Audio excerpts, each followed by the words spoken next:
अक्सर औक़ात हमें सुनने को मिलता है कि शादी के शुरू में तो आप बहुत मोहब्बत करते थे, लेकिन with the passage of time 3-4 साल गुजरने के बाद अब एक दूसरे को देखने का भी दिल नहीं करता।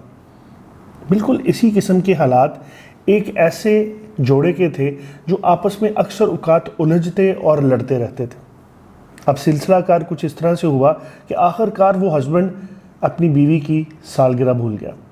अब होना क्या था कि वापस आया तो बीवी नाराज़ थी। पूछा क्या हुआ, तो बताया आप एक ख़ास दिन भूल गए। और अचानक याद आया कि हाँ, मैं अपनी बीवी की सालगिरह को आज फिर भूल गया। माफ़ी मांगी, सॉरी किया, मामले को पैचअप करने की कोशिश की, लेकिन कुछ ना हुआ। फाइनल ये कि दोनों नाराज़ हो गए। अगले दिन उठे, हस्बैंड ने दोबारा माफ़ी मांगने की कोशिश की, लेकिन कोई रिस्पॉन्स नहीं आया। फाइनली वो अपनी गाड़ी की चाबी पकड़ता है और रवाना हो जाता है अपने ऑफिस की तरफ। ठीक आधे घंटे बाद वो दोबारा वापस आता है और अपनी बीवी से माफ़ी मांगता है और उसके लिए फूल लेकर आता है। ये देख के बीवी उसको माफ़ कर देती है और कहती है ठीक है, मैं आपके लिए जो केक बनाया था वो लेकर आती हूँ। ये केक लेने के लिए किचन में जाती है और वहाँ पर इसको अपने घर के टेलीफोन की आवाज़ सुनाई देती है। जाके कॉल उठाती है तो पता चलता है कि शख्स उसका ये कह रहा है कि ये फ़लाँ नंबर आपके हस्बैंड का है। उन्होंने कहा जी बिल्कुल। ये फ़लाँ नाम आपके हस्बैंड का है। उसने कहा जी बिल्कुल।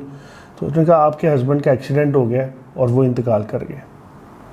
औरत थोड़ी देर के लिए खामोश हुई और उसे कहने लगी कि तुम क्या बात कर रहे हो, मेरा हस्बैंड तो घर मेरे पास है। उसका बीबी आपको गलत फहमी हुई है, ये नंबर, ये शनाख्ती कार्ड और ये सारी चीज़ें आपके सामने हैं।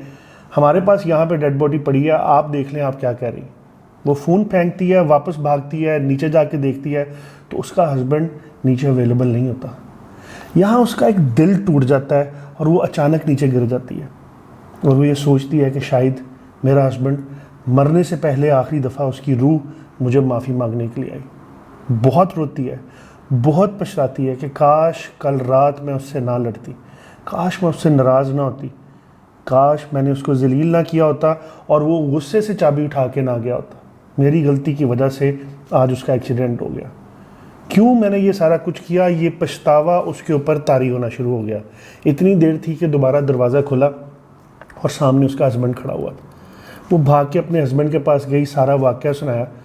तो उसने कहा मैं अभी जब तुम्हें मिलने आया था तो मुझे लगा कि मैं अपना मोबाइल और अपना वॉलेट कहीं छोड़ आया हूँ। जब जाके वापस देखा तो मुझे कहीं पे भी मिला, मुझे पता लगा कि वो चोरी हो गया। शायद इसी वजह से तुम्हें ये कॉल आई है। उस औरत ने अपने हस्बैंड से माफ़ी मांगी, सारा वाक़या उसके साथ शेयर किया और दोबारा तौबा की कि ज़िंदगी में मैं दोबारा आपके साथ नहीं लड़ूंगी।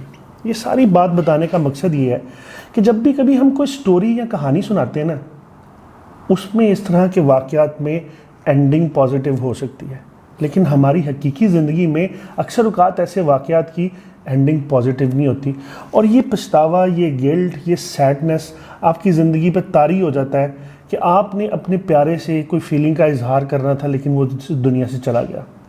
उसका इस दुनिया से चले जाना, आपका उससे माफ़ी ना मांगना, आपका उससे नाराज़ रह जाना आपकी ज़िंदगी में एक सैडनेस लेकर आ जाता है।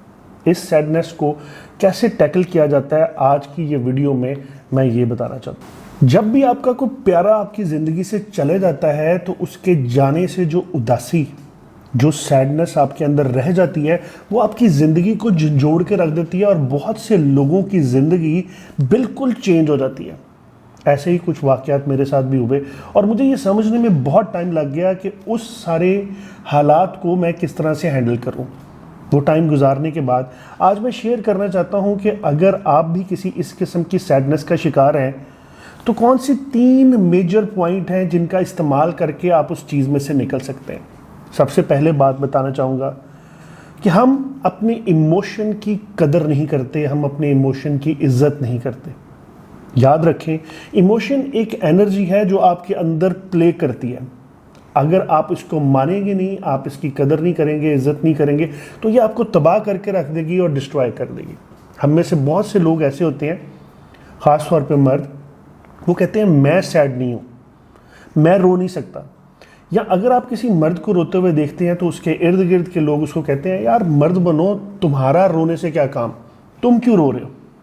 यहाँ मैं सिर्फ आपको ये बताना चाहता हूँ कि आपकी ज़िंदगी में कुछ ऐसे वाक़यात हो सकते हैं कि आप जितने भी मजबूत हों वो उदासी, वो सैडनेस, वो इमोशन आप तक आएगा और आपको हिट करेगा।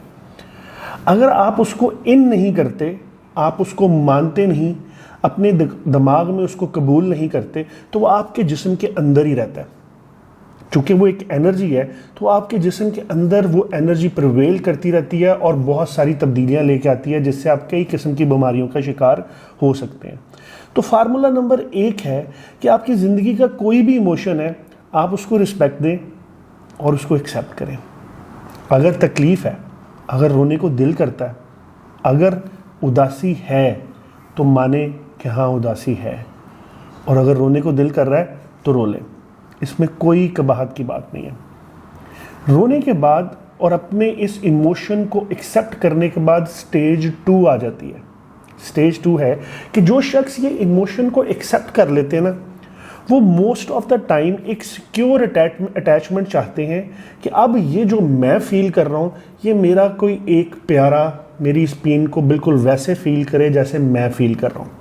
अब होता ये है कि वो अपनी बीवी से, वो अपने हस्बैंड से, वो अपने दोस्त से, वो अपने बच्चों से, वो अपने माँ बाप से, वो अपने इर्द गिर्द के लोगों से अपने उस तकलीफ़ का इजहार करते हैं और ये चाहते हैं कि उसकी तकलीफ़ को वो बिल्कुल वैसे ही समझें और उसकी बिल्कुल वैसे ही पेन लें। लेकिन जब उसको ऐसा नहीं मिलता तो उसके अंदर वो इमोशन बेचैन हो जाता है और वो बार बार जैसे खुद उस तकलीफ़ को मान चुके होते हैं, इसी तरह किसी एक को वो मनवाना चाहते हैं कि मेरे अंदर ये तकलीफ़ है, इसको मानो। जब उसे कोई नहीं मिलता और उसके इर्द गिर्द के लोग, हर शख्स उसकी तकलीफ़ को सुनने के बाद उसको मोटिवेट करने की कोशिश करता है, उसको कहता है तुम मर्द बनो, उसको कहता है तुम स्ट्रांग बनो, तुम इस चीज़ से बाहर निकलो, तो ये सारी बातें उसके दिमाग के ऊपर से गुजर जाती हैं, क्योंकि वो हंस के ये सोच रहा होता है कि ये बातें तो मैंने दुनिया को 1000 दफ़ा की, लेकिन इस वक्त जिस प्रॉब्लम में मैं हूँ इसको तुम नहीं समझ रहे। और वो अपनी बात उससे नहीं करता और उसका इमोशन उसके अंदर ही रह जाता है। पार्ट 2 ये है कि जब कोई आपसे अपनी तकलीफ़ डिस्कस करे तो आप उसकी तकलीफ़ को सुने और उसके दर्द को महसूस करें और उसको एक्सेप्ट करें। मैं ये नहीं कह रहा कि उसको हिम्मत देना, उसको मोटिवेशन देना गलत है। आप ज़रूर हिम्मत दें, ज़रूर मोटिवेशन दें, लेकिन उसकी पेन को महसूस करें। कभी कभी कोई तकलीफ़ें, कोई दर्द इतने बड़े होते हैं, वो दर्द आपकी बीमारी का हो सकता है, वो दर्द आपके प्यारे के चले जाने का हो सकता है, वो दर्द आपकी इज्जत के चले जाने का हो सकता है, किसी चीज़ का भी हो सकता है, लेकिन वो ऐसा होता है जो आपको बहुत महसूस हो रहा होता है और आप चाहते हैं कि मुझे कुछ सिक्योर अटैचमेंट चाहिए जो मेरे साथ बैठे और वो इस दर्द को मेरे साथ महसूस करे। अब जब पहली स्टेज क्लियर होती है कि आपने उसको मान लिया, तो स्टेज 1 क्लियर। दूसरी स्टेज में आपके किसी प्यारे ने उस बात को मान लिया, तो स्टेज 2 क्लियर। अब यहाँ पर तीसरी स्टेज क्लियर हो जाए तो ये सैडनेस आपके अंदर से निकल जाएगी। और वो तीसरी स्टेज ये है कि जब आपका प्यारा इसको मान ले, तो अब आप इस दर्द को अपने पास से वापस जाने दें। जैसे इसके दर्द के आने का, इस सैडनेस के आने का टाइम था, तो आपने उसको आने दिया, अब इसके जाने का टाइम है, आप इसको जाने दें। लेकिन हम में से कुछ लोग ये करते हैं कि पहले तो वो खुद नहीं मानते, जब खुद मान जाते हैं तो फिर लोगों को मनाते हैं, लोग नहीं मानते, और जब लोग मान जाते हैं तो वो कहते हैं हाँ जी हाँ, मैं तो बहुत दर्द में हूँ, मैं बहुत तकलीफ़ में हूँ, अब तो मैं सारी ज़िंदगी इस दर्द को सीने से लगा के रखूँगा, मैं इसको जाने नहीं दूँगा। यहाँ मेरे भाई, मुझे एक शख्स ने एक फार्मूला बताया और उसने मुझ पर तारी होने वाले वो दर्द जो कि जिसने मुझे 2-3 साल अज़ियत दी, मुझे उस दर्द से निकाला। उसने मुझे बताया कि आपके अंदर का जो भी ये दर्द है ना, इसको आप अल्लाह की तरफ ना रवाना कर दो। आप उस शख्स को दिमाग में रखो और आंखें बंद करके इन्ना लिल्लाहि व इन्ना इलैहि राजिऊन कहते हुए इसको रवाना कर दो, इसको रिलीज़ कर दो, इसको भेज दो अल्लाह की तरफ, और अपने दिल को मुतमिन कर दो कि जिस सफ़र की तरफ इन्होंने जाना था वो चले गए। इस शख्स का नाम डॉक्टर H.A. रज़ा है। इन्होंने मेरे अंदर से इस तकलीफ़ को बहुत प्यार और बहुत मोहब्बत से निकाला और मुझे बताया कि जिस तकलीफ़ का तुम शिकार हो, इसको मैंने भी मान लिया, इसको तुमने भी मान लिया, अब वक्त आ गया कि तुम इससे अपनी जान छुड़वाओ और इसको जाने दो। तो इसी तरह से मेरे भाई, अगर आप भी किसी तकलीफ़ का शिकार हैं और आप उसको मान नहीं रहे, तो स्टेज 1 है, उसको मान लें।